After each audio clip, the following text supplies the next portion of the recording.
Selamat pagi Ibu Bapak dan saudara-saudari yang dikasihi Tuhan. Senang sekali boleh bersekutu kembali dengan Ibu Bapak dalam Renungan HKBP Reset Sutoyo, Jumat 3 Juni 2022. Sebelum mengisi hari ini dengan berbagai aktivitas, terlebih dahulu kita mengisi hati kita dengan firman Tuhan sebagai kekuatan yang akan menyemangati kita dalam menjalani hari. Marilah kita berdoa. Damai sejahtera Allah yang melampaui segala akal dan pikiran, itulah yang menyertai hati Bapak, Ibu, dan saudara sekalian di dalam Kristus Yesus Tuhan kita. Amin. Firman Tuhan bagi kita hari ini diambil dari kitab Yunus pasal 4 ayatnya yang keempat. Demikianlah sabda Allah. Tetapi firman Tuhan, layakkah engkau marah? Demikian firman Tuhan. Tuhan mengasihi orang berdosa.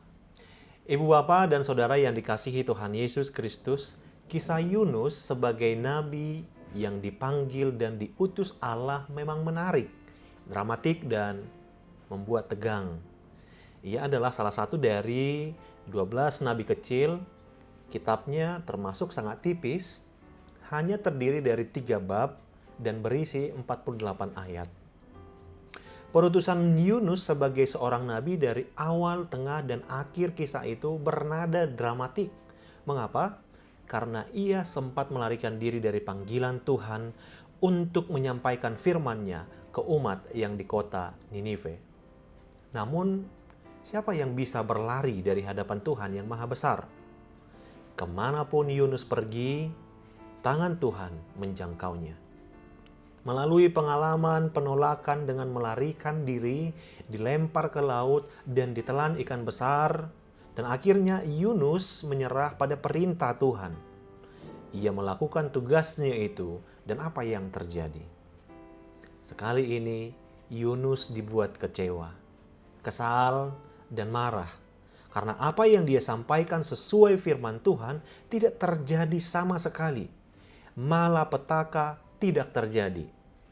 Niniwe bertobat dan Tuhan membatalkan niatnya memusnahkan kota besar itu. Lalu apa yang terjadi? Yunus marah.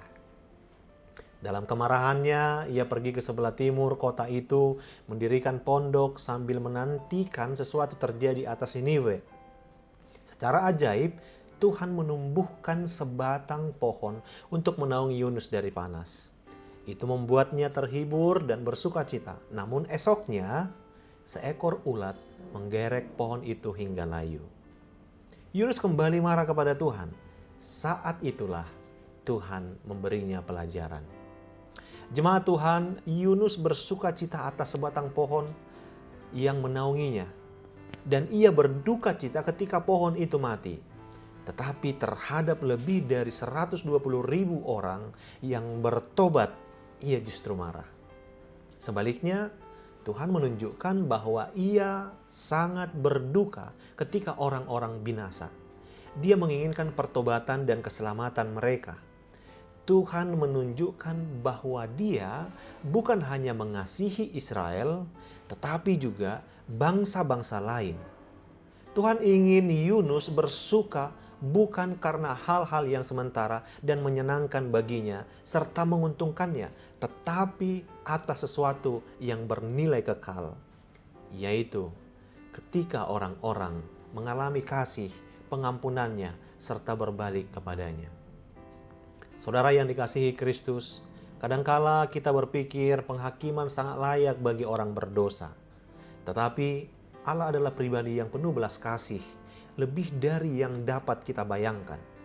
Allah mengasihani orang berdosa, orang yang sangat kita benci, dan Dia merencanakan agar mereka kembali kepadanya.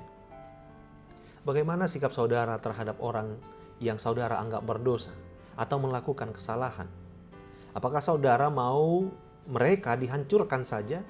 Atau saudara berharap mereka bisa mengalami kasih karunia dan pengampunan Tuhan? Firman ini mengajak kita merenungkan, apakah kita orang yang sungguh-sungguh beriman?